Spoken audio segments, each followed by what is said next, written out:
Hello everyone, আমি বিতিশা রান্নাঘরে সবাইকে স্বাগত জানাচ্ছি। আজ যে রেসিপিটি আমি আপনাদের সাথে শেয়ার করব সেটি হলো কাঁচকলা আলু দিয়ে ভোলা মাছের হালকা ঝোল। চলুন তাহলে দেরি না করে রেসিপিটি দেখে নেওয়া যাক। তার জন্য প্রথমে ভোলা মাছগুলো ভালোভাবে কেটে ধুয়ে পরিষ্কার করে নেব।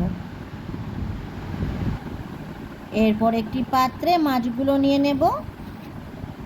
এরপর মাছে পরিমাণ মতো লবণ ও পরিমাণ মতো হলুদ দেব। ভালোভাবে মাছে লবণ হলুদ মাখিয়ে কিছু সময় রেখে দেব। অন্যদিকে কলা ও আলু কেটে নেব। ভালোভাবে পরিষ্কার করে ধুয়ে নেব।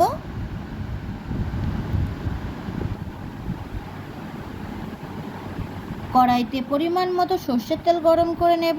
তেল গরম হলে লবণ হলুদ মাখানো ভোলা মাছগুলোকে এক এক করে গরম তেলের মধ্যে দিয়ে দেব। এক পিঠ ভাজা হলে অপর পিঠ ভালোভাবে ভেজে নেব। দুই পিঠ ভালোভাবে ভাজা হলে ভাজা মাছগুলোকে এক এক করে তুলে নেব। কড়াইতে আরও একটু সর্ষের তেল গরম করে 5 ফোড়ন দেব।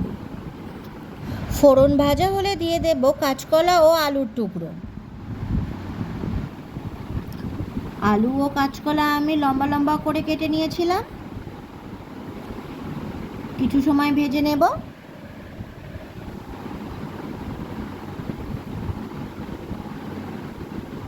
আলু কাঁচকলা একটু ভাজা হলে দিয়ে দেব পেঁয়াজ কুচি ও কয়েকটা চেরা কাঁচা লঙ্কা।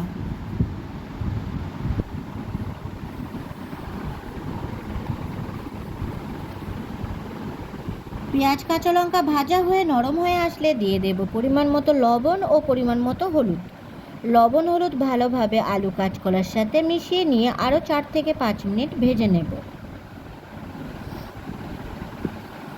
এরপর দিয়ে দেব একটা টমেটো কুচি। 2 থেকে 3 মিনিট ভেজে নেব। 2 থেকে 3 মিনিট ভেজে নেবার পরে দিয়ে দেব জিরে গুঁড়ো ও মরিচ গুঁড়ো। গুঁড়ো মশলা ভালোভাবে আলু কাঁচকলার সাথে মিশিয়ে নেব।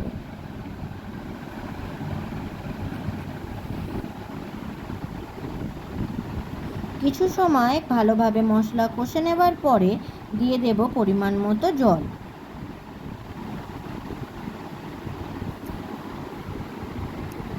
ঝোল নেড়ে চেড়ে নেব।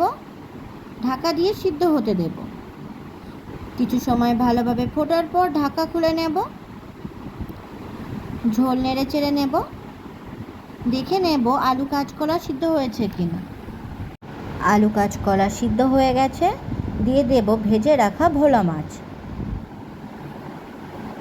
মাছগুলো ভালোভাবে ঝোলের সাথে মিশিয়ে নেব। আরও কিছু সময় ভালোভাবে ঝোল ফুটিয়ে নেব। মাঝে মাঝে ঝোল নেড়ে চেড়ে নেব।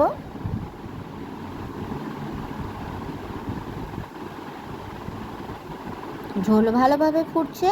আলু ও কাঁচকলা ভালোভাবে সিদ্ধ হয়ে গেছে। তৈরি হয়ে গেছে আলু কাঁচকলা দিয়ে ভোলা মাছের হালকা ঝোল। ভিডিওটি কেমন হয়েছে অবশ্যই কমেন্ট করে জানাবেন।